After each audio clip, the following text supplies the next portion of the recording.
Dorothy Mitchell's arthritic fingers froze mid-reach toward her purse. The metallic click of the stranger's briefcase latches snapped exactly like the handcuffs they'd put on her father in 1953. The Medicare fraud investigation had been wrong then, too. Across the vinyl booth of Murphy's Roadside Diner, Richard Blackwood's pale eyes reflected the late Arizona sun like chips of winter ice, and his smile carried the same practiced emptiness she'd seen in the government men who'd destroyed her family 70 years ago. Her wedding ring caught the light as she tapped 3 deliberate times against the Formica table. SOS. The signal every war bride learned but prayed never to use. Outside, a dusty pickup truck rumbled past, its engine backfiring like distant artillery, and somewhere behind her she heard the soft whine of a dog sensing danger. The papers in Richard's manicured hands promised financial salvation, but Dorothy's trembling fingers remembered another set of documents that had promised protection and delivered devastation instead. Leave a like and share your thoughts in the comments, along with the city you're watching from now. Let's continue with the story. The late afternoon heat shimmered off Route 89's asphalt like a mirage of better times, but inside Murphy's Roadside Diner, the air conditioning wheezed with the determined effort of machinery that had witnessed decades of travelers seeking refuge from Arizona's unforgiving sun. The establishment sat like a weathered bookmark between Flagstaff and Sedona, its chrome and red vinyl interior frozen in an era when diners meant community and coffee cost a quarter. Michael Sullivan pushed through the glass door with the measured gait of a man who had learned to enter unfamiliar spaces as if they might explode. At 39, he carried himself with the quiet alertness of someone who had spent 2 tours in Afghanistan calculating angles and distances, measuring threats in the space between heartbeats.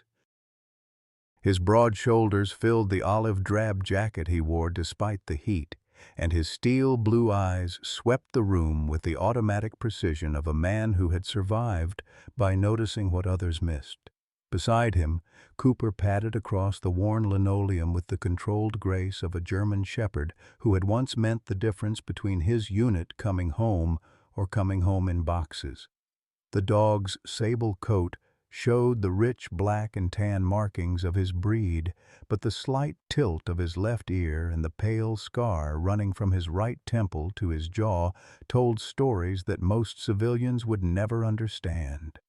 At 6 years old, Cooper moved with the economy of an animal trained for war, but now learning the rhythms of peace. They had been driving for 3 days, following no particular route except the one that led away from the weight of memory. Michael's pickup truck sat in the parking lot with Colorado plates and a camper shell that held everything they owned, which wasn't much. 2 veterans learning to live with the fact that they had made it home when others hadn't. The diner held perhaps a dozen customers scattered across red vinyl booths and chrome stools that had supported 3 generations of Route 89 travelers. Near the window, an elderly couple shared a piece of apple pie with the careful consideration of people who had learned to make sweetness last. 2 truckers hunched over coffee at the counter, their conversation a low rumble about highway construction and diesel prices. In the back corner booth, a woman in her 70s sat rigidly across from a man in an expensive gray suit, her posture suggesting the kind of conversation that leaves marks invisible to the eye. Michael chose a booth that offered him clear sight lines to both exits and settled into the cracked vinyl with practiced ease. Cooper took position beside the table, his amber eyes already cataloging the room's occupants with the methodical attention of a dog trained to detect danger in packages, people, and places where danger wore familiar faces. The waitress approached with coffee and menus, but Cooper's attention had fixed on something else entirely. The subtle wrongness emanating from the corner booth, where an old woman's hands trembled against a Formica table like autumn leaves in a wind that promised storms. Martha Henderson had been pouring coffee at Murphy's Diner for 15 years, long enough to read the stories written in the way people held their shoulders, the tremor in their voices when they ordered pie they couldn't afford, the careful distance they maintained from conversations that might reveal too much. At 52, she possessed the particular wisdom of women who had survived their own storms and learned to recognize the weather patterns in others. She approached Michael's table with the practiced efficiency of someone who understood that veterans often preferred their interactions brief and predictable. The coffee was strong and black, the way men who had learned to drink it in forward operating bases still preferred it, and she set the cup down without the cheerful chatter that made some customers feel obligated to respond. "Menu's pretty straightforward," she said, her voice carrying the gentle rasp of someone who had smoked cigarettes through a difficult divorce and quit when her grandson was born. "Meatloaf's good today. Made it myself this morning." Michael nodded his appreciation, but Martha noticed his attention wasn't entirely on her words. His eyes kept drifting toward the corner booth where Dorothy Mitchell sat across from the man in the expensive suit. Martha had seen Richard Blackwood 3 times in the past month, always with elderly clients, always with that same leather briefcase, always leaving behind customers who looked diminished somehow, as if something vital had been extracted from them along with their signatures. Cooper's behavior troubled her more than she wanted to admit. The German shepherd sat with military precision, but his ears tracked every sound from the corner booth with an intensity that made the fine hairs on her arms stand up. She had grown up on a ranch outside Flagstaff, and animals who acted like Cooper was acting now usually meant predators were near. In the corner booth, Dorothy's voice carried the careful modulation of someone trying to sound reasonable while drowning. "I appreciate your concern, Mr. Blackwood, but I'm still not certain this is the right decision for me." Richard's smile never wavered, but his fingers drummed against the briefcase with the measured patience of someone accustomed to wearing down resistance. "Mrs. Mitchell, I understand your hesitation. It's natural to feel overwhelmed when making important financial decisions, but the market conditions I mentioned aren't going to wait for us to feel comfortable. Your property taxes are already 3 months behind, and the county assessor's office has been very clear about their timeline." Dorothy's hand found the worn gold band on her ring finger, turning it as she had done for 47 years of marriage and 5 years of widowhood. The gesture was so automatic she hardly realized she was doing it, but to Michael, who had learned to read body language in environments where misreading it could prove fatal, it spoke of desperate calculation. "Harold always handled our finances," Dorothy said, her voice barely above a whisper. "I'm afraid I'm not very sophisticated about these matters."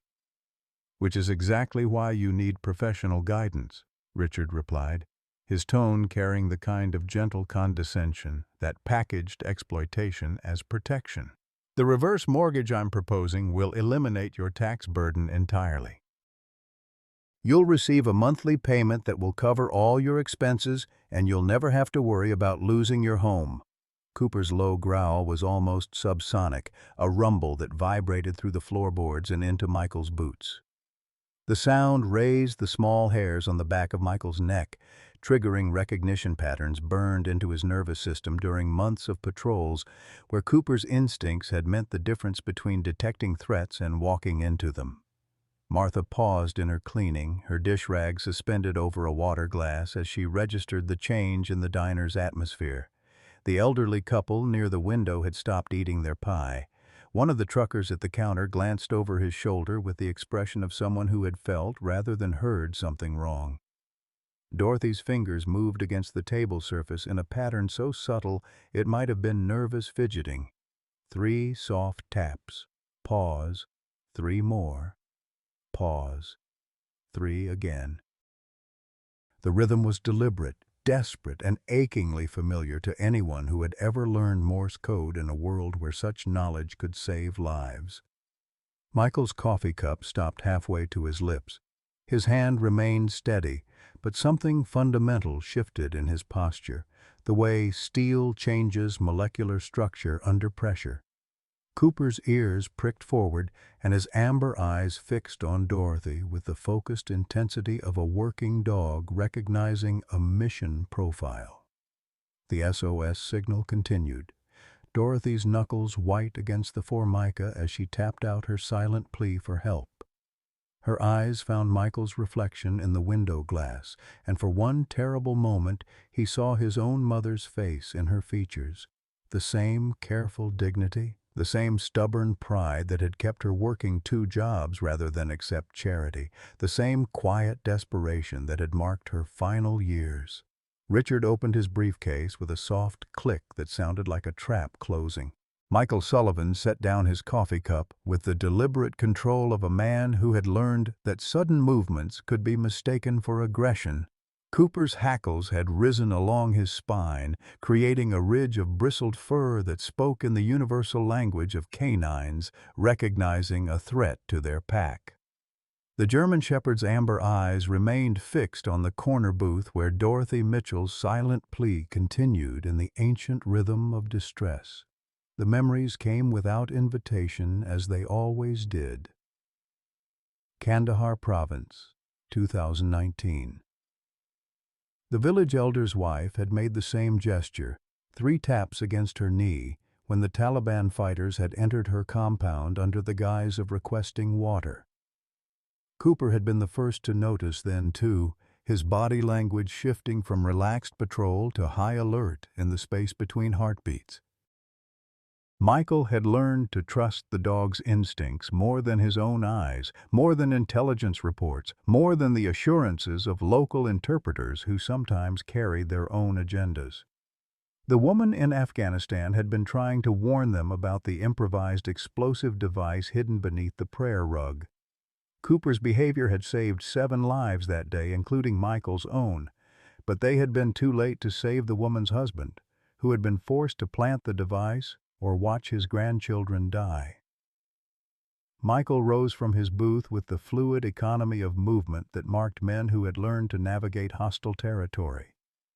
He caught Martha's eye and gestured toward his coffee cup, the universal signal for a refill that would give him legitimate reason to move through the diner.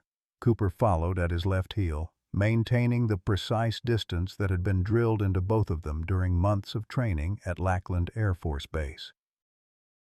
"Excuse me, ma'am," Michael said as he approached Dorothy's table, his voice carrying the respectful tone he had used when addressing tribal elders in villages where protocol could mean the difference between cooperation and catastrophe. "I couldn't help but notice you seem a bit distressed. Is everything all right?" Richard Blackwood's pale eyes flicked up from his briefcase with the annoyed expression of a predator interrupted during feeding. His smile remained fixed, but something predatory sharpened behind it. "Everything's fine here, friend. Just helping Mrs. Mitchell with some financial planning." Dorothy's hands trembled as she folded them in her lap, but her eyes met Michael's with a desperate gratitude that spoke louder than words. Up close, Michael could see the careful makeup applied to hide sleepless nights, the pressed blouse that had probably been her best when it was purchased 20 years ago, the dignity maintained despite circumstances that were clearly eroding the foundations of her world. "I'm sure it is," Michael replied, his tone remaining conversational while his posture shifted almost imperceptibly. Veterans who knew him would have recognized the change. The way his weight settled more evenly on both feet, the slight angle of his shoulders that provided better leverage for rapid movement. "It's just that my dog here has been acting a bit unusual, and he's pretty good at sensing when folks are uncomfortable." As if summoned by the mention of his name, Cooper stepped forward and placed himself between Dorothy and Richard with the calm authority of a professional protector. The German Shepherd's presence filled the small space around the booth, his intelligent eyes moving between the 2 humans while his body language broadcast a clear message. This woman was under his protection now. Richard's mask slipped for just a moment, revealing something cold and calculating beneath the practiced warmth. "Look, I don't know what you think you're seeing here, but Mrs. Mitchell and I have important business to conclude. We don't need interference from strangers." "Oh, I'm not interfering," Michael said, settling into the booth beside Dorothy with the kind of casual movement that somehow managed to block Richard's easiest exit route. "Just thought I'd introduce myself. Michael Sullivan. I'm traveling through with Cooper here, and we always like to meet local folks when we stop for coffee." Dorothy's voice emerged as barely more than a whisper. "Dorothy Mitchell. I taught third grade here in Flagstaff for 37 years before I retired." "Third grade," Michael repeated, and something in his tone shifted, becoming warmer, more personal. "That's a special kind of calling. Takes patience and wisdom to shape young minds. My mother always said elementary teachers were the real heroes of America." For the first time since Michael had noticed her, Dorothy's shoulders straightened slightly. "I loved every day of it," she said, and for a moment the fear in her eyes was replaced by the remembered joy of purpose fulfilled. "Even the difficult days, especially the difficult days, because that's when children need you most." Richard's fingers drummed against his briefcase with increasing agitation. "Mrs. Mitchell, we really do need to conclude our business. The notary appointment is at 4:30 and it's already past 4. Michael checked his watch with theatrical casualness. 4:30? That doesn't give much time for Mrs. Mitchell to review the documents properly. Important financial decisions shouldn't be rushed, should they? Cooper had positioned himself so that his head rested gently against Dorothy's knee, a gesture that appeared casual but effectively prevented Richard from reaching across the table toward her. The dog's ears remained pricked forward, tracking every nuance of Richard's voice and movement with the focused intensity of an animal trained to detect threats that others might miss. "The documents have been thoroughly explained," Richard said, his voice carrying the first edge of real irritation. "Mrs. Mitchell understands the benefits of the arrangement we've discussed." "I'm sure she does," Michael replied. "But in my experience, when someone's trying to rush an elderly person into signing papers, it usually means the deal benefits the person doing the rushing more than the person holding the pen." The words hung in the air between them like a challenge, and Martha, who had been pretending to clean tables while edging closer to the corner booth, found herself holding her breath as she watched two very different kinds of men take each other's measure across a formica table where an old woman's future was being decided.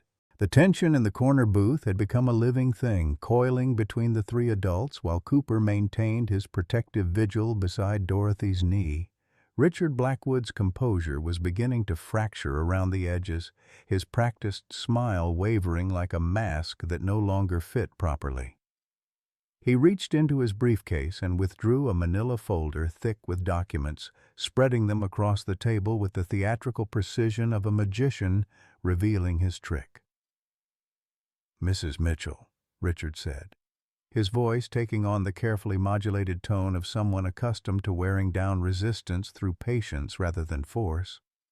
"I think it would be helpful if we reviewed the specific terms of the arrangement one more time. Perhaps your new friend here would like to see exactly what we're discussing." Michael leaned forward slightly, his steel blue eyes scanning the documents with the systematic attention he had once applied to intelligence reports in environments where missing details could prove fatal. The paperwork appeared legitimate at first glance: official letterheads, legal terminology, signatures in all the appropriate places. But something about the arrangement of clauses and the emphasis on certain paragraphs triggered the same instinctive wariness that had kept him alive during house-to-house searches in Kandahar. "Reverse mortgage," Michael said, not quite making it a question. "Monthly payments to Mrs. Mitchell in exchange for equity in her property. Seems straightforward enough." "Exactly," Richard replied, his confidence returning as he settled into familiar territory. "Mrs. Mitchell retains full ownership and the right to live in her home for the remainder of her life. The arrangement simply provides financial security during her golden years." Dorothy's fingers worried the edge of her napkin, tearing small strips that she rolled into tight balls between her thumb and forefinger. "It's just that Harold and we always said we'd leave the house to our daughter Sarah. She's in California now, but she grew up in that house. It's where her children visit when they come to see their grandmother." Michael noticed how Dorothy's voice strengthened when she spoke about her family, the way people draw courage from connections that transcend immediate circumstances. He had seen the same phenomenon in Afghan villages, where tribal elders found resolve by invoking the names of ancestors and descendants who would judge their decisions across generations. "Of course," Richard said, his tone suggesting infinite patience with irrational sentiment. "But Mrs. Mitchell, with respect, what good is leaving your daughter a house if you're not alive to see her inherit it? The property taxes alone are going to force a sale within 6 months. At least this way, you maintain control of the process." Cooper's ears flattened slightly against his skull, a subtle change that Michael recognized as a stress indicator. The German Shepherd's training had included extensive work with human behavioral cues, and Richard's micro-expressions were apparently triggering the same alarm responses that had once alerted to insurgents attempting to conceal hostile intentions. Martha approached with the coffee pot, her movements carrying the casual authority of someone working her own territory. "Refills for anyone?" she asked, but her eyes lingered on Dorothy's face with the concern of a woman who had raised 3 daughters and learned to recognize when someone was drowning in circumstances beyond their control. "Thank you, dear," Dorothy said, accepting the coffee with hands that trembled just enough to rattle the cup against the saucer. The sound seemed to echo in the sudden quiet that had settled over the diner, as if other conversations had been suspended while the drama in the corner booth played out. Michael's phone buzzed with a text message, but he ignored it. His attention focused on the interplay between Dorothy and Richard. Years of counterinsurgency work had taught him to recognize the dynamics of coercion, the subtle ways that people in positions of power manipulated those who felt they had no alternatives. The techniques were the same whether the setting was a tribal compound in Afghanistan or a roadside diner in Arizona. "Mrs. Mitchell," Michael said, keeping his voice conversational while his eyes remained fixed on Richard, "have you had a chance to discuss this arrangement with your daughter? Or maybe with a financial advisor who doesn't have a stake in the outcome?" Richard's jaw tightened almost imperceptibly. "Mrs. Mitchell is a grown woman, perfectly capable of making her own financial decisions. We don't need to involve family members who might have their own agendas." The words hung in the air with particular weight, and Michael felt something cold settle in his chest. In his experience, people who discouraged consultation with family members usually had reasons for preferring isolation. Cooper shifted position slightly, placing more of his body between Dorothy and Richard, the movement so subtle it might have been mistaken for ordinary restlessness by someone unfamiliar with the dog's tactical training. Dorothy's voice emerged as barely more than a whisper. "I did try to call Sarah last week, but Mr. Blackwood explained that waiting for family input could jeopardize the terms of the offer. He said the lending market is very volatile right now." "Markets are always volatile," Michael replied, his tone carrying the flat certainty of someone who had learned not to trust anyone who claimed exclusive knowledge of urgent opportunities. "That's why they call it a market instead of a guarantee. But in my experience, Mrs. Mitchell, legitimate financial advisors encourage their clients to seek second opinions. They don't benefit from rushed decisions." The silence that followed was broken by the distant rumble of an 18-wheeler downshifting on the highway, the sound filtering through the diner's windows like a reminder of the world beyond this small arena where Dorothy's future was being negotiated. Martha had positioned herself at a nearby table, ostensibly organizing condiment bottles, but clearly within earshot of the conversation. Richard closed his briefcase with a sharp click that sounded like a judgment being rendered. "I think we're getting off track here," he said, his voice carrying the first open edge of irritation.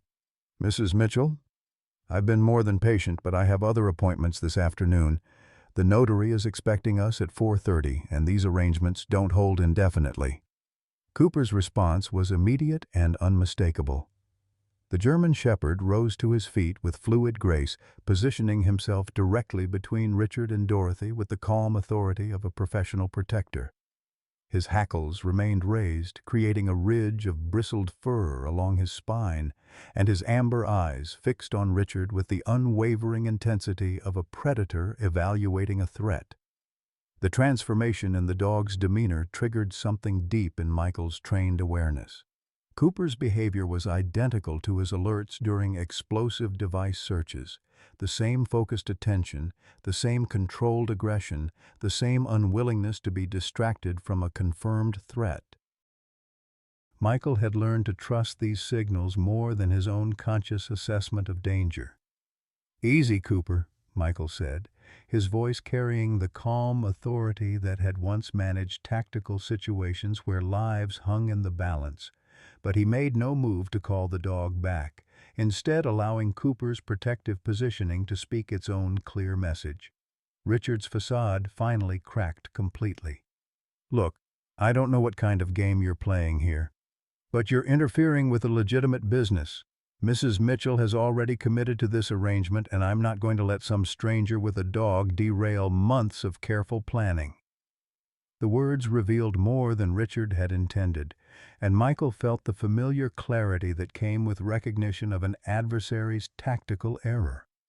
Months of careful planning suggested a level of investment that went far beyond casual financial consultation. Combined with Richard's obvious agitation at outside scrutiny, the phrase painted a picture that Michael found deeply troubling. Dorothy's hand found Cooper's head, her fingers threading through the German shepherd's thick fur with the automatic gesture of someone seeking comfort from a source that couldn't judge or abandon her. The contact seemed to steady her, and when she spoke again, her voice carried a note of resolution that had been absent before. "Mr. Blackwood," she said, "I think I would like to take some time to review these documents more carefully. Perhaps discuss them with my daughter after all." Richard's mask slipped entirely, revealing something cold and calculating beneath the surface charm.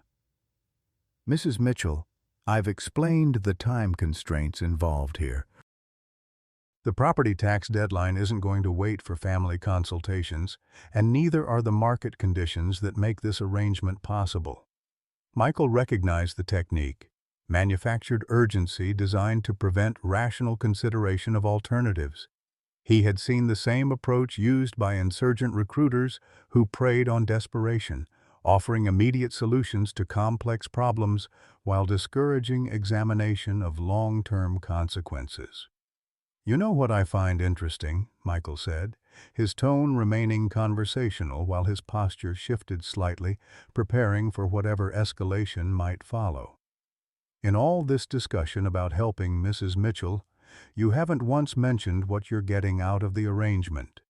That seems like information she might want to have before making such an important decision." The question struck home with the precision of a well-aimed round. Richard's face flushed slightly and his hands clenched into fists before he forced them to relax. The reaction confirmed Michael's growing suspicion that Dorothy Mitchell was being systematically exploited by someone who had perfected the art of preying on vulnerable elderly people. Cooper's low growl filled the sudden silence, a sound that carried the promise of consequences for anyone who chose to escalate the situation beyond words. The German shepherd's training had included protection work, and his body language now broadcast the clear message that he was prepared to enforce whatever boundaries his handler deemed necessary. Martha had abandoned any pretense of working, standing beside their table with the coffee pot forgotten in her hands and her face, reflecting the growing awareness that she was witnessing something that demanded action rather than passive observation. The air in Murphy's diner had become electric with unspoken tension, the kind of atmosphere that precedes lightning strikes. Richard Blackwood's carefully constructed facade had crumbled completely, revealing the predatory calculation that had always lurked beneath his polished exterior.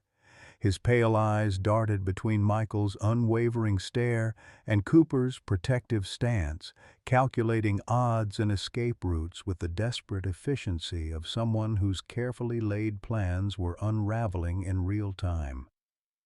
"You have no idea what you're interfering with here," Richard said, his voice dropping to a harsh whisper that carried more menace than his previous attempts at charm.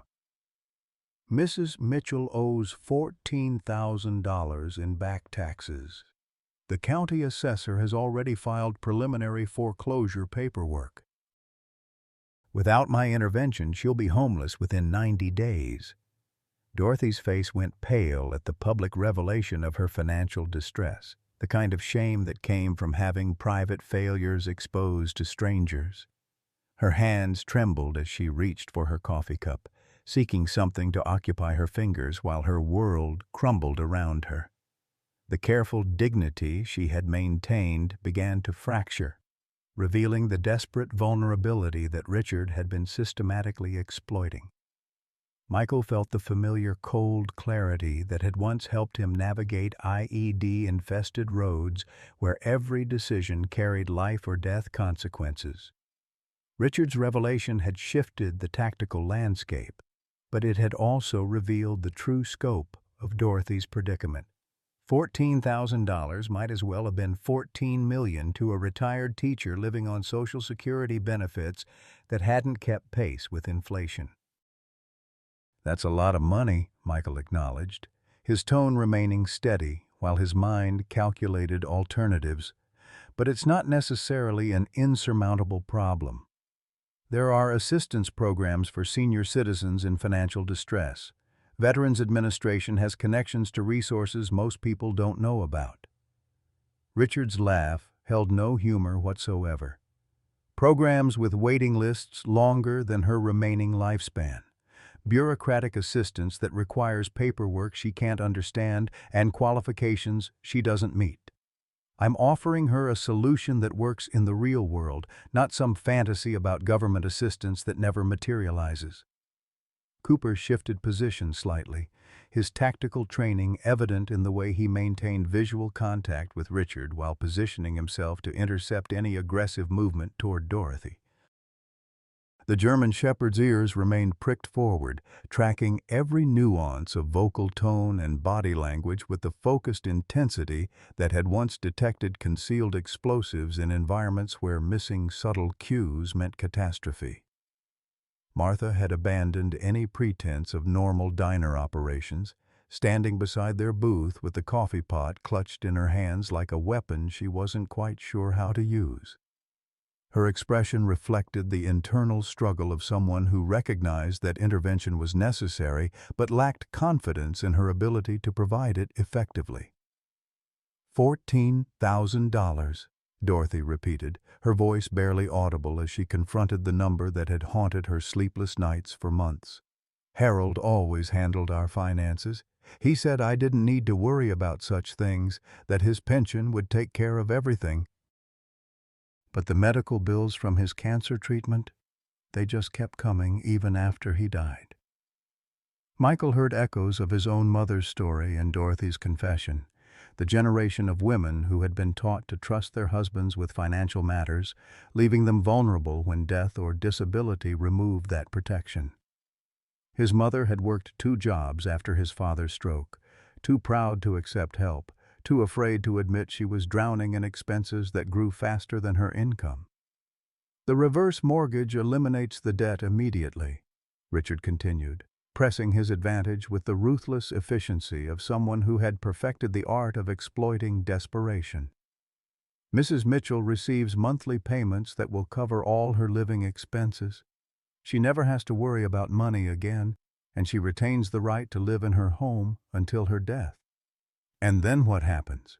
Michael asked, his question cutting through Richard's sales pitch with surgical precision. What happens to the house when Mrs. Mitchell dies? What happens to her daughter's inheritance? The silence that followed stretched long enough for the highway traffic outside to seem intrusive, the rumble of passing trucks highlighting the isolation of the small diner where Dorothy's future was being decided.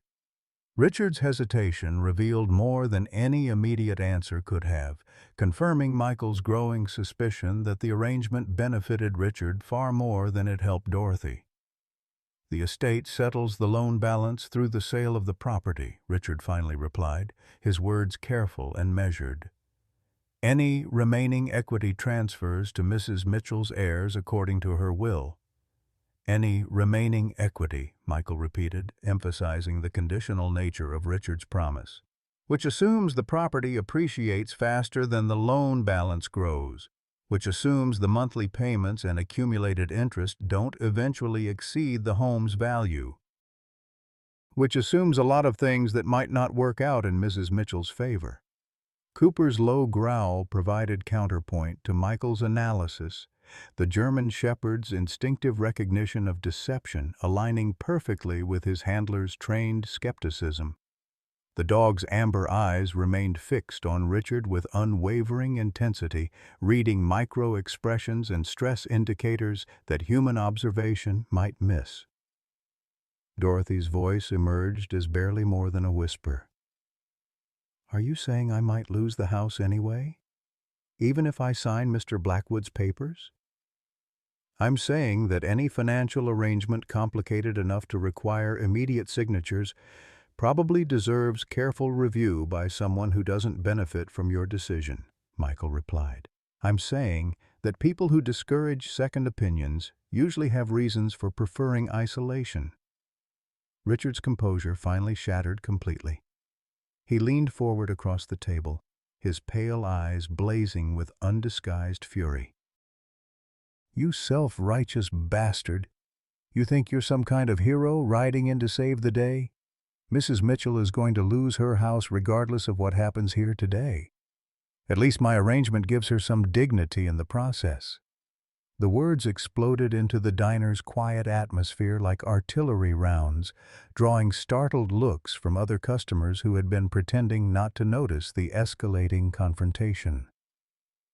The elderly couple near the window stopped eating their pie entirely, their faces reflecting the uncomfortable recognition that they were witnessing something that should have remained private. Michael's response came in the same level tone he had used to de-escalate situations with armed insurgents, but Cooper's reaction was immediate and unmistakable. The German shepherd rose to his full height, his hackles bristling along his spine as he positioned himself directly between Richard and Dorothy.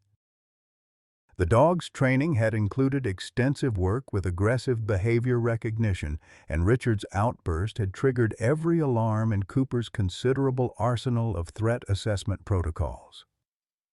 "I think we need to take a step back here," Michael said, his voice carrying the calm authority of someone accustomed to managing volatile situations.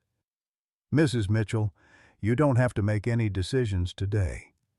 Mr. Blackwood, I think it would be best if you collected your papers and gave Mrs. Mitchell some time to consider her options." Richard's face flushed red with rage and frustration. "Those options don't exist. I've explained the timeline involved here. The county assessor isn't going to wait for family consultations or Veterans Administration bureaucracy. Mrs. Mitchell signs today, or she loses everything anyway." The manufactured urgency was so blatant that even Dorothy seemed to recognize it for what it was. Her spine straightened slightly, and when she spoke, her voice carried the first note of real resistance she had shown since Michael's arrival. "Mr. Blackwood, I think I would like to discuss this with my daughter after all. You said yourself that I'm a grown woman, capable of making my own decisions. Well, my decision is to take some time before signing anything this important." The transformation in Richard's demeanor was immediate and ugly. His mask of helpful concern vanished entirely, replaced by something cold and calculating that had probably been lurking beneath the surface throughout their months of interaction. He reached across the table toward Dorothy's wrist with the aggressive intent of someone accustomed to getting his way through intimidation rather than persuasion. Cooper's response was instantaneous and professional. The German Shepherd intercepted Richard's reaching hand with a warning snap that stopped just short of actual contact, his teeth clicking together with the precision of a steel trap. The message was unmistakable. Any further aggressive movement toward Dorothy would meet with consequences that Richard was unlikely to enjoy. Martha dropped her coffee pot with a crash that echoed through the diner like a gunshot, the sound galvanizing other customers into action. The truckers at the counter turned around completely, their faces reflecting the dawning awareness that the situation in the corner booth had escalated beyond mere argument into something that might require intervention. "That's enough," Michael said, his voice carrying the flat authority of someone issuing final warnings. "Mr. Blackwood, I think it's time for you to leave. Mrs. Mitchell has made her decision, and Cooper here is going to make sure it's respected." The standoff lasted perhaps 10 seconds, though it felt like an eternity to everyone involved. Richard's pale eyes moved between Michael's unwavering stare and Cooper's bared teeth, calculating odds that had shifted dramatically against him. Finally, with the grudging acceptance of someone whose bluff had been called, he began gathering his papers with sharp, angry movements. "This isn't over," he said, his voice carrying the petulant rage of someone unaccustomed to being thwarted. "Mrs. Mitchell still owes $14,000. That debt doesn't disappear because she's found herself a bodyguard." "No," Michael agreed, "but it also doesn't disappear because she signs papers she doesn't understand. We'll figure something out. Won't we, Mrs. Mitchell?" Dorothy's nod was barely perceptible, but it carried the weight of someone choosing hope over despair for the first time in months. Richard Blackwood's departure from Murphy's Diner carried the bitter finality of a military retreat, his expensive leather shoes clicking against the worn linoleum with sharp staccato beats that echoed his barely contained fury. He paused at the door long enough to deliver one final threat, his pale eyes sweeping the room with the cold calculation of someone marking targets for future retribution. "Mrs. Mitchell," he called across the suddenly silent diner, his voice carrying the practiced authority of someone accustomed to having the last word. "You have 72 hours before the county files final foreclosure papers. When you're sitting in a homeless shelter because you listened to strangers instead of professional advice, remember that I offered you a way out." The glass door swung shut behind him with a pneumatic hiss that seemed to release all the tension that had been building in the small restaurant. Through the windows, they watched him climb into a silver Mercedes sedan that looked as out of place in the diner's gravel parking lot as a shark in a swimming pool. The car's engine started with the smooth purr of German engineering, and then Richard was gone, leaving behind only tire tracks in the dust and the lingering scent of expensive cologne mixed with something that might have been fear. Dorothy Mitchell sat in the sudden quiet like a woman emerging from a long illness, her hands trembling as she reached for her coffee cup with movements that suggested she was rediscovering her own autonomy. The relief in her expression was complicated by a dawning awareness of the magnitude of her situation. She had escaped Richard's immediate pressure, but the $14,000 debt that had made her vulnerable to his manipulation remained as insurmountable as ever. Cooper settled back onto his haunches beside the booth, but his amber eyes remained fixed on the parking lot where Richard's car had disappeared. The German Shepherd's tactical training had included extensive work with threat assessment, and his body language suggested he was filing away sensory data about their adversary for future reference. Michael recognized the behavior from their time in Afghanistan, where Cooper's ability to remember and recognize previous threats had saved countless lives. Martha Henderson approached their table with the careful movements of someone navigating the aftermath of an explosion. Her face reflected the complex emotions of a woman who had witnessed something that challenged her fundamental assumptions about the safety of her small-town world. She set down fresh coffee cups with hands that weren't entirely steady, then pulled up a chair without asking permission. "I've been working this diner for 15 years," she said, her voice carrying the gravelly quality that came from too many cigarettes during a difficult divorce. "I've seen truckers get into fistfights over parking spaces, and I've had to call the sheriff on drunks who couldn't take no for an answer. But I've never seen anything like what just happened here." Michael studied Martha's face, recognizing the particular combination of anger and guilt that marked witnesses to systematic predation.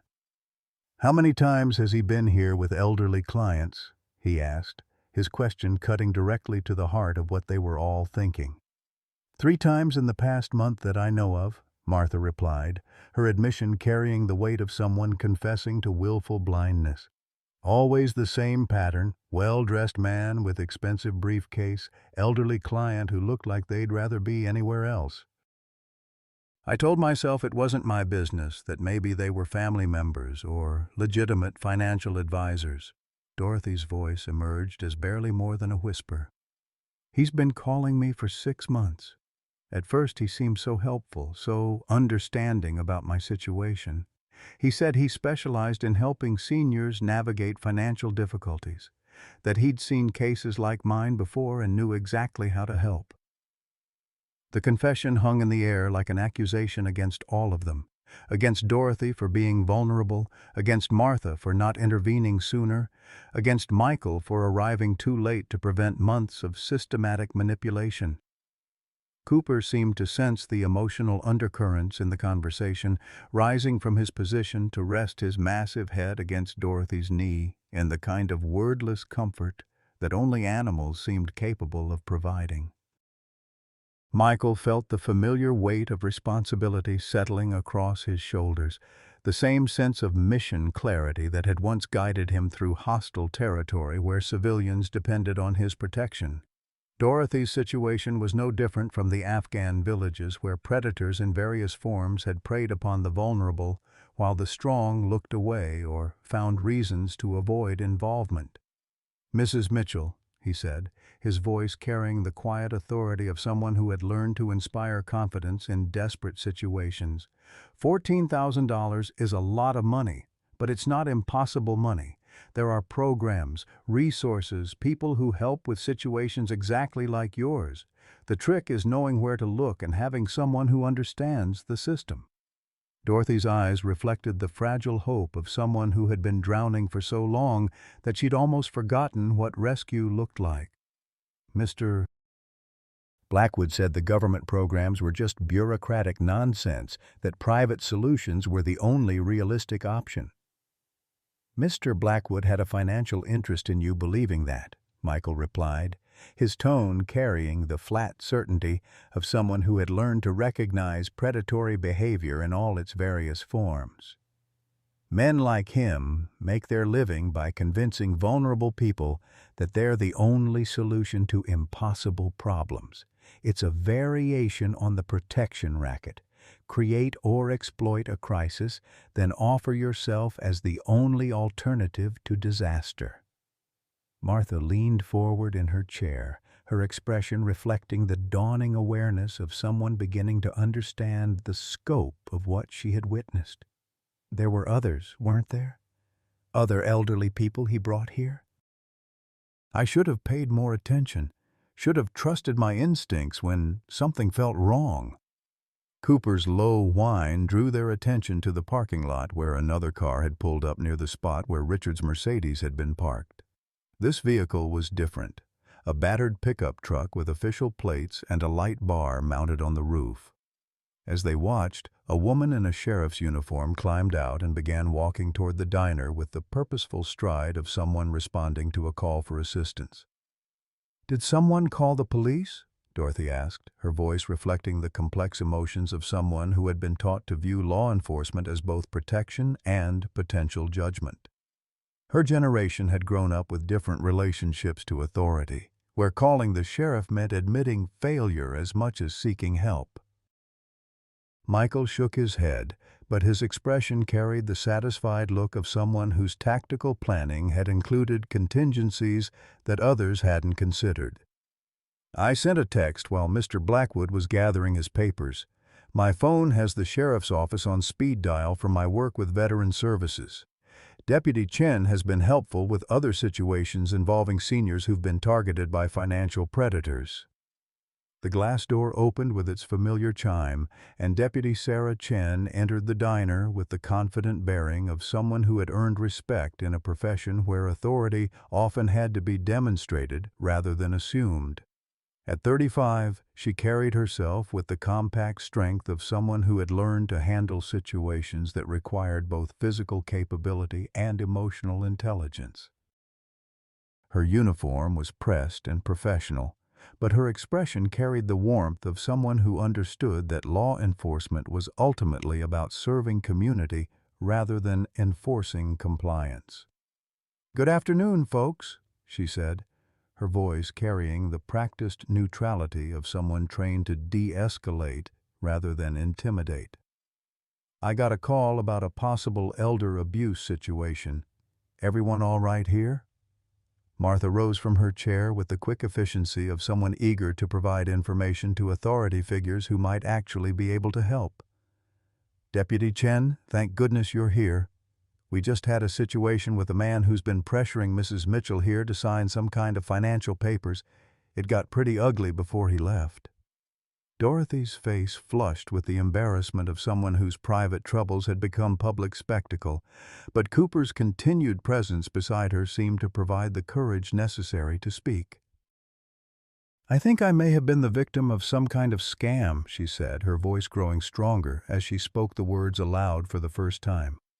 "I'm not sure exactly what was happening, but this gentleman and his dog helped me understand that I didn't have to sign anything I wasn't comfortable with." Deputy Chen's gaze moved between Michael and Cooper with the professional assessment of someone trained to evaluate both threats and assets in fluid situations. Her expression suggested she recognized both the tactical positioning they had maintained and the protective instincts that had motivated their intervention. "Sounds like we need to have a longer conversation about this," she said, pulling out a notebook and settling into the booth across from Dorothy. "Mrs. Mitchell, why don't you start from the beginning and tell me exactly how this all started?" The next hour unfolded like the careful excavation of an archaeological site, with Deputy Sarah Chen methodically uncovering layers of manipulation and exploitation that had been building for months. Dorothy's story emerged in fragments, each revelation more troubling than the last, painting a picture of systematic predation that extended far beyond a single elderly woman's financial distress. "It started with a phone call in March," Dorothy said, her voice gaining strength as she spoke truths that had been festering in silence for too long. "Mr. Blackwood said he was from a senior financial advocacy group, that they'd identified my property as being at risk for tax foreclosure. He seemed so knowledgeable about my situation, knew details about Harold's medical bills that I hadn't told anyone." Deputy Chen's pen paused over her notebook, her expression sharpening with professional interest. "He had specific information about your husband's medical expenses." "Information that wouldn't be publicly available?" Dorothy nodded, her hands twisting the paper napkin she'd been shredding throughout their conversation. "He knew about the experimental treatment in Phoenix, the one that cost $47,000 that insurance wouldn't cover. He even knew the name of the clinic. It made me trust him because only someone legitimate would have access to that kind of information." Michael felt the cold recognition of someone who had encountered sophisticated intelligence gathering in hostile environments. Richard's operation was far more complex than a simple real estate scam. He had been conducting research, building psychological profiles, identifying vulnerabilities with the precision of someone who understood that information was power. Cooper shifted position slightly, his amber eyes tracking the movement of a silver sedan that had pulled into the parking lot across the highway. The German Shepherd's alert posture suggested he had recognized something that escaped human notice, his tactical training responding to patterns that might indicate surveillance or threat assessment. "Mrs. Mitchell, Deputy Chen continued, her voice carrying the patient authority of someone trained to extract testimony from traumatized witnesses. During these conversations, did Mr. Blackwood ever ask you not to discuss your financial situation with family members or other advisors? The question struck home with devastating accuracy. Dorothy's face crumpled slightly as she confronted the memory of choices that had seemed reasonable at the time, but now revealed themselves as carefully constructed traps. He said family members often had emotional reactions that prevented them from seeing practical solutions. He convinced me that talking to Sarah would just worry her unnecessarily since she was dealing with her own financial pressures in California. Martha leaned forward in her chair, her expression reflecting the growing horror of someone beginning to understand the scope of what she had witnessed. The other elderly people he brought here, they all looked isolated, like they were carrying burdens they couldn't share with anyone. I should have recognized the pattern. You couldn't have known, Deputy Chen replied, though her tone carried the professional sympathy of someone who understood that guilt was often the price of recognition. Predators like this are sophisticated. They spend months building trust, establishing themselves as the only reliable source of help. By the time victims realize they're being manipulated, they're often too ashamed to seek help from people who might actually be able to provide it. Michael's phone buzzed with an incoming call, and he glanced at the display with the automatic wariness of someone who had learned that unexpected communications often carried unwelcome news. The number was local but unfamiliar, which in his experience usually meant either spam marketing or someone who had obtained his contact information through channels he hadn't authorized. "Michael Sullivan," he answered, his voice carrying the neutral professionalism he used with unknown callers. "Mr. Sullivan, this is Richard Blackwood. I think we got off to a bad start this afternoon, and I'd like the opportunity to explain my position more clearly, Mrs. Mitchell's situation is more urgent than you understand, and my offer represents her only realistic option for avoiding homelessness." The audacity of the call stunned Michael into momentary silence. Richard's voice carried the same practiced calm that had characterized his initial approach to Dorothy, as if the confrontation in the diner had been merely a minor misunderstanding rather than the exposure of systematic exploitation. Cooper's reaction was immediate and unmistakable. The German shepherd rose to his feet with fluid grace, his hackles bristling as he oriented toward Michael's phone with the focused intensity that had once detected concealed explosives in Afghan marketplaces. The dog's behavioral pattern was identical to his alerts during high-threat situations, suggesting that even Richard's voice triggered recognition patterns burned into Cooper's protective instincts. "Mr. Blackwood," Michael replied, his tone carrying the flat authority he had once used to communicate with insurgents during tense negotiations, "Mrs. Mitchell has made her decision. Any further contact with her will be considered harassment, and I'll make sure Deputy Chen includes it in her report." "You don't understand the complexity of the situation," Richard continued, his voice taking on the edge of someone whose careful plans had been disrupted by unexpected interference. "Mrs. Mitchell owes money to people who don't accept payment plans or negotiate settlements. The county assessor's office has already initiated foreclosure proceedings, and there are other creditors involved who won't be as patient as the government." The implication hung in the air like a threat poorly disguised as concern. Michael felt the familiar cold clarity that had once helped him navigate conversations with hostile actors who used intimidation as their primary negotiating tool.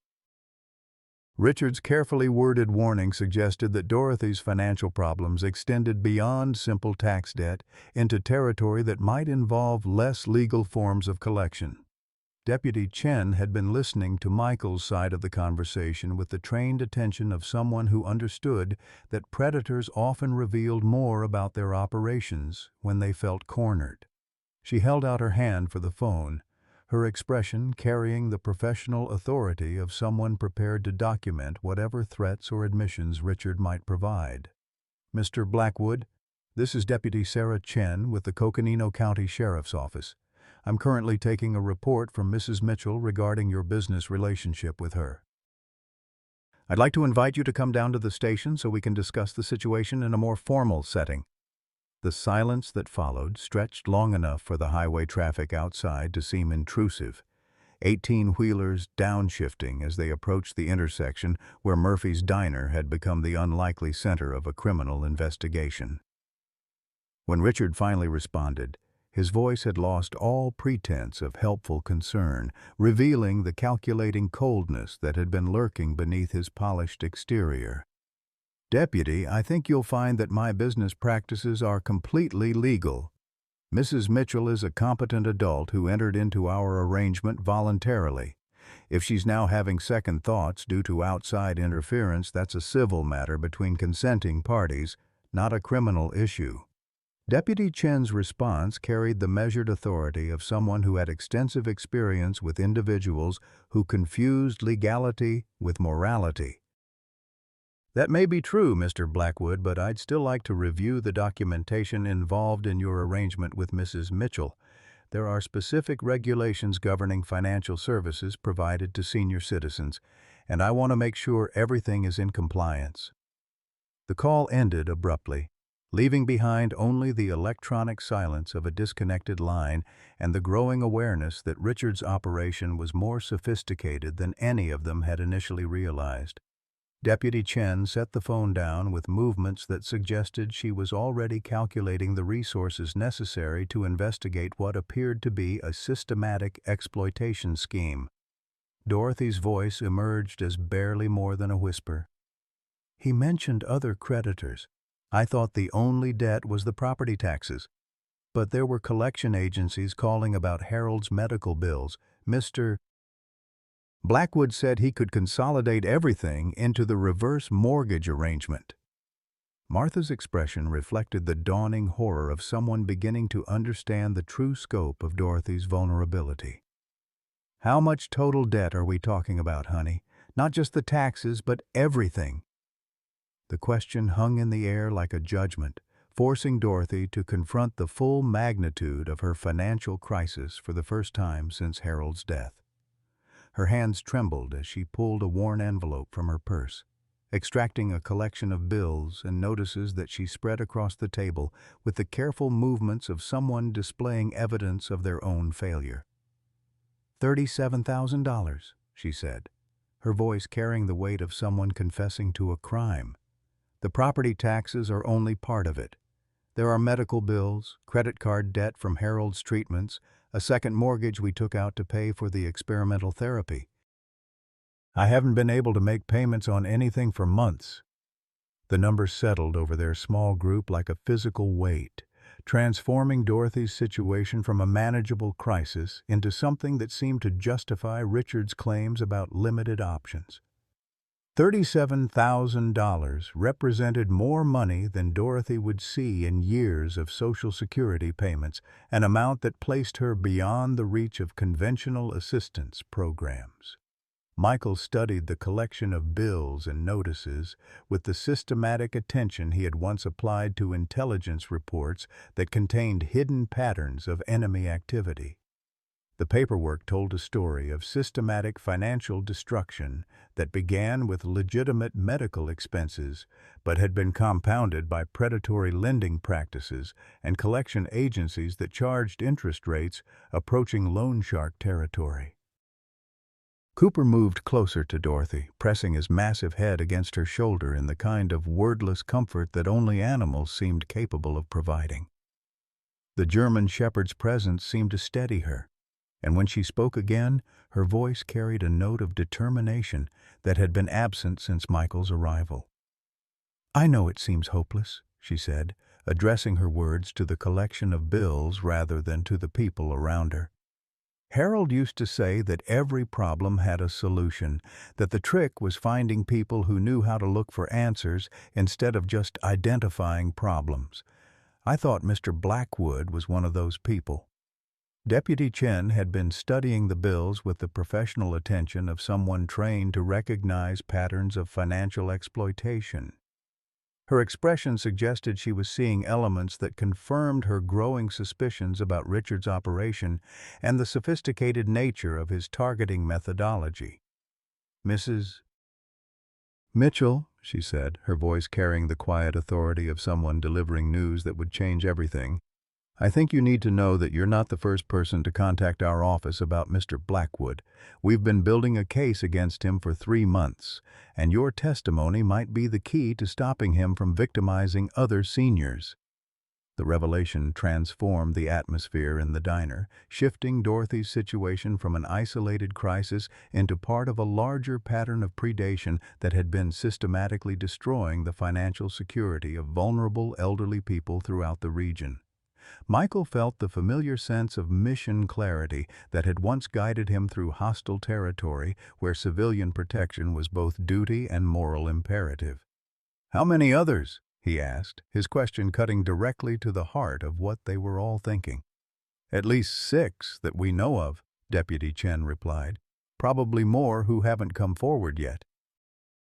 Mr. Blackwood has been operating in 3 counties, targeting recently widowed seniors with significant medical debt. His methods are sophisticated, and until now, we haven't had witnesses willing to testify about his intimidation tactics. Dorothy's transformation was immediate and remarkable. The defeated woman who had been tapping out SOS signals on a diner table was replaced by someone whose spine straightened with the recognition that her suffering could prevent others from experiencing the same predation. The retired teacher in her awakened to the possibility that her most important lesson might be delivered in a courtroom rather than a classroom. "If my testimony can help other people," she said, her voice carrying the firm resolve of someone who had found purpose in protecting others, "then I'll tell you everything." 6 months later, the same corner booth at Murphy's Diner held a very different kind of gathering. Dorothy Mitchell sat with her spine straight and her hands steady, no longer the trembling woman who had tapped out desperate SOS signals on the worn Formica table.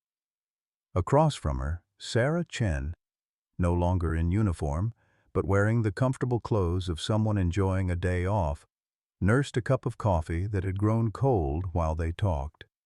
Martha Henderson had joined them during her break, her apron traded for a sweater that carried the faint scent of autumn air and wood smoke. Michael Sullivan occupied the same booth where he had first recognized Dorothy's silent plea for help, but Cooper's positioning had evolved from protective alertness to the relaxed vigilance of a therapy dog who had found his true calling. The German Shepherd wore a service vest that identified him as part of the Veterans Affairs Emotional Support Program, his scarred face carrying a peaceful expression that spoke of purpose fulfilled rather than trauma endured. The transformation in all of them was remarkable, but nowhere more evident than in Dorothy herself. The legal proceedings against Richard Blackwood had concluded 3 weeks earlier with a guilty verdict on multiple counts of elder abuse, financial exploitation, and wire fraud. His sentencing had brought closure not just to Dorothy's case, but to the systematic victimization of 14 other seniors across 3 counties. The judge's words still echoed in Dorothy's memory. "Mr. Blackwood, you preyed upon people who had spent their lives serving their communities, and you will now serve time for that betrayal." "The restitution check cleared yesterday," Dorothy said, her voice carrying the wonder of someone who had watched the impossible become reality. $37,000 plus penalties and interest. I never thought I'd see that money again, let alone have enough left over to establish the Harold Mitchell Memorial Fund.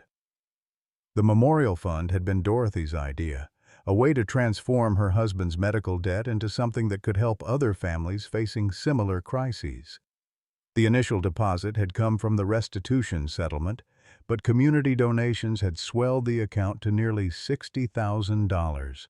Local businesses, church congregations, and even some of Richard's other victims had contributed to an organization dedicated to providing emergency financial assistance to seniors facing medical bankruptcy. Sarah Chen smiled with the satisfaction of someone who had seen justice delivered through persistent investigation rather than dramatic confrontation. The district attorney's office wants to thank you again for your testimony. Richard's conviction has opened doors to a federal investigation of the network he was working with. Turns out he wasn't operating alone. There's a whole system of people who specialize in targeting vulnerable seniors. Cooper's ears pricked at the mention of Richard's name, but his reaction was different now. Alert without aggression, remembering without trauma. The German Shepherd's therapy training had revealed capabilities that his military service had only hinted at. His ability to detect emotional distress had made him invaluable in the Veterans Affairs program, where returning soldiers struggled with invisible wounds that conventional therapy sometimes couldn't reach. Michael had found his own form of healing through service, accepting a position as coordinator of the Senior Protection Initiative that had grown out of Dorothy's case. The program trained local business owners, postal workers, and community volunteers to recognize signs of elder abuse and financial exploitation. Murphy's Diner had become the unofficial headquarters of the effort, with Martha serving as the central communication hub for a network that now covered 4 counties. "I got a call from Flagstaff yesterday," Martha said, her voice carrying the pride of someone who had discovered that paying attention could literally save lives. "They want to implement our training program in their senior centers. Apparently, word about what we're doing here has spread further than we thought." The irony wasn't lost on any of them that Murphy's Diner, a place where Dorothy had once sat in desperate silence, had become a beacon for seniors who needed help navigating an increasingly complex world of financial predators and bureaucratic indifference. The corner booth where Richard had pressured Dorothy to sign away her future now hosted regular meetings of the Senior Advocates Network, volunteer groups that provided everything from paperwork assistance to emotional support. Dorothy pulled a manila folder from her purse, the same type of folder that Richard had once used to present his fraudulent documents. This one, however, contained something entirely different: photographs and letters from families who had been helped by the Harold Mitchell Memorial Fund. Her favorite was a picture of an elderly man standing in front of a house that the fund had saved from foreclosure, his granddaughter's arms wrapped around his waist in a hug that spoke of security restored. "This one came in last week," she said, extracting a handwritten letter on lined paper. Ethel Morrison in Sedona. Her husband's cancer treatment put them behind on their mortgage, and she was about to lose the house where they raised 6 children. The fund covered 3 months of payments while she got her Social Security disability approved. Michael studied the photograph of Ethel Morrison with the professional attention he had once applied to intelligence reports, but now his analysis focused on hope rather than threat assessment. The woman in the picture carried herself with the dignity of someone who had been helped rather than exploited, supported rather than manipulated. Her smile reflected the kind of genuine gratitude that came from receiving assistance without surrendering autonomy. Cooper rose from his position beside the booth and approached the window, his amber eyes tracking the movement of a familiar pickup truck pulling into the parking lot. The German Shepherd's tail began to wag, not the aggressive posturing of his military days, but the welcoming gesture of a dog who had learned to associate arrivals with positive outcomes rather than potential threats. The pickup's driver emerged with the careful movements of someone still learning to trust that the world could be safe. Richard Blackwood looked different than he had 6 months earlier. Thinner, grayer, wearing the standard-issue clothing of someone recently released from the Coconino County Detention Center. His expensive suits had been replaced by jeans and a work shirt that bore the logo of Desert Restoration Services, the nonprofit organization that had agreed to supervise his community service. Sarah Chen's hand moved instinctively toward her hip, a reflexive gesture that reminded everyone present that she was still a law enforcement officer even when off duty. But her expression carried professional curiosity rather than alarm. Richard's early release had been contingent upon his cooperation with the federal investigation and his commitment to making direct amends to his victims. "Mrs. Mitchell," Richard said as he approached their table, his voice carrying none of the practiced charm that had once characterized his approach to vulnerable seniors. "Thank you for agreeing to see me. I know you didn't have to." Dorothy studied Richard's face with the careful attention of someone who had learned to recognize predatory behavior in all its various forms. The man standing before her bore little resemblance to the confident manipulator who had pressured her to sign away her home. Prison had stripped away his polished exterior, revealing something that might have been genuine remorse beneath the calculation. "The prosecutor said you wanted to make a personal apology," Dorothy replied, her voice carrying the measured authority of someone who had found strength through surviving victimization. "I agreed to listen, but I want you to understand that forgiveness isn't something you can demand or negotiate for."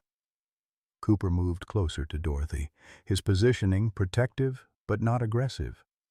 The German Shepherd's therapy training had included extensive work with victim offender mediation, and his presence provided emotional support without escalating tension. Michael watched the interaction with the calm attention of someone prepared to intervene if necessary, but willing to allow Dorothy the autonomy to handle her own confrontation.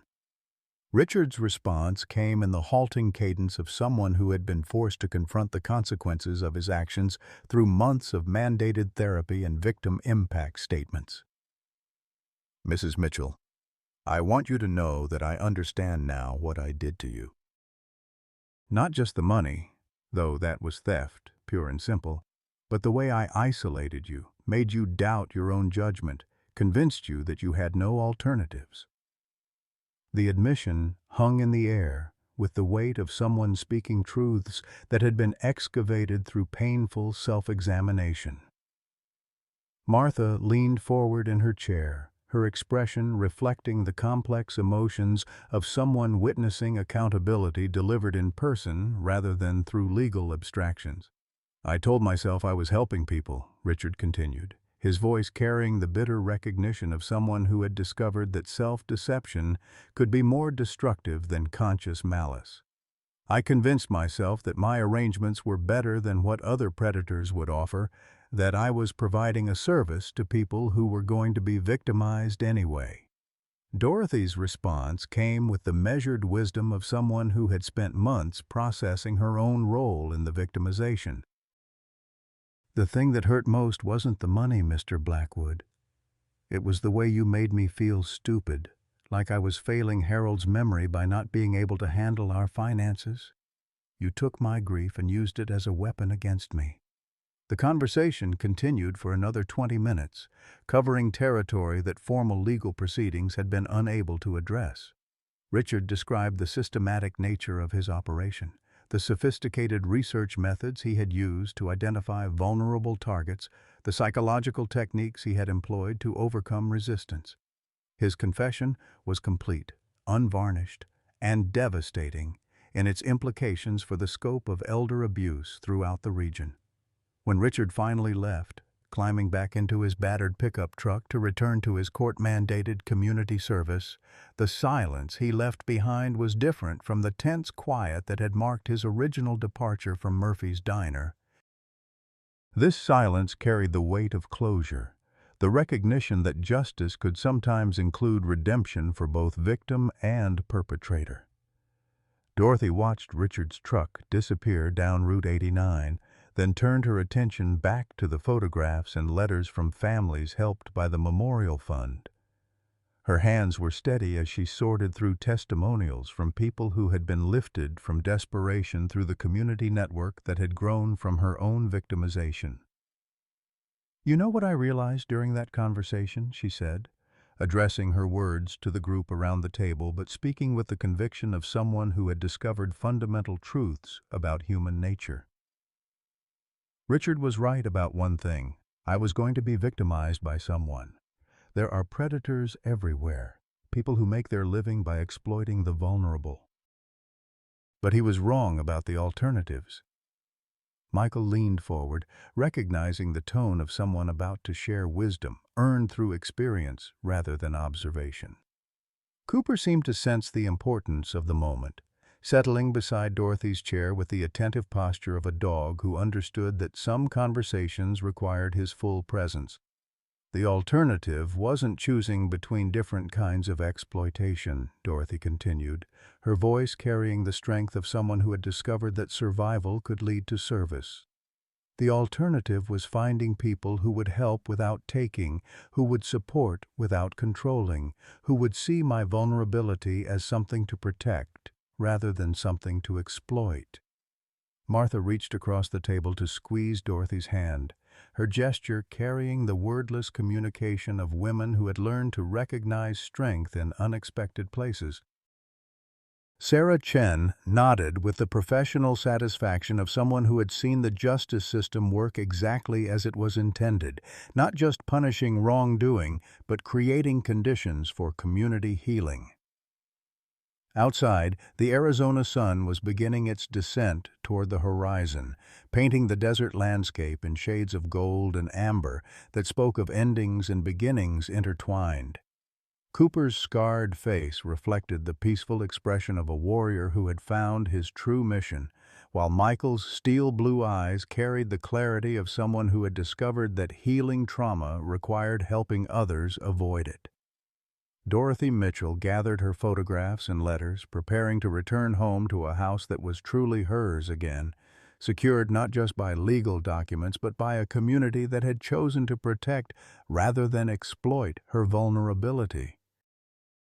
The transformation was complete, from victim to survivor to advocate, from isolation to integration, from desperation to hope actively shared with others who needed to know that rescue was possible, even in the darkest circumstances. The diner that had witnessed her silent plea for help 6 months earlier now stood as testament to the power of paying attention, of choosing intervention over indifference, of recognizing that true strength lay not in avoiding vulnerability, but in protecting it wherever it was found. Sometimes the greatest victories aren't the ones that make headlines. They're the quiet moments when someone chooses courage over silence, when a stranger becomes a guardian angel, when a community decides that protecting the vulnerable matters more than minding their own business.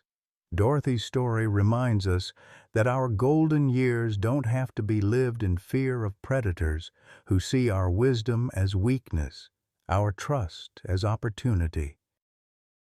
Every day there are Michael Sullivans and Coopers around us, veterans and therapy animals, neighbors and waitresses who notice when something isn't right and choose to act instead of looking away. The strongest communities are built by people who understand that independence doesn't mean isolation, that asking for help is a sign of wisdom, not weakness. We've earned the right to live with dignity, to make our own choices, to trust our instincts when something feels wrong. Most importantly, we've learned that the best protection against those who would exploit us isn't suspicion of everyone. It's connection with the right people, the ones who see our vulnerabilities as something to protect rather than profit from. Have you ever had to trust your instincts when something felt wrong about a helpful stranger? What would you want younger people to know about recognizing when seniors need support without taking away their independence? Share your thoughts below. Your experience could help someone else stay safe.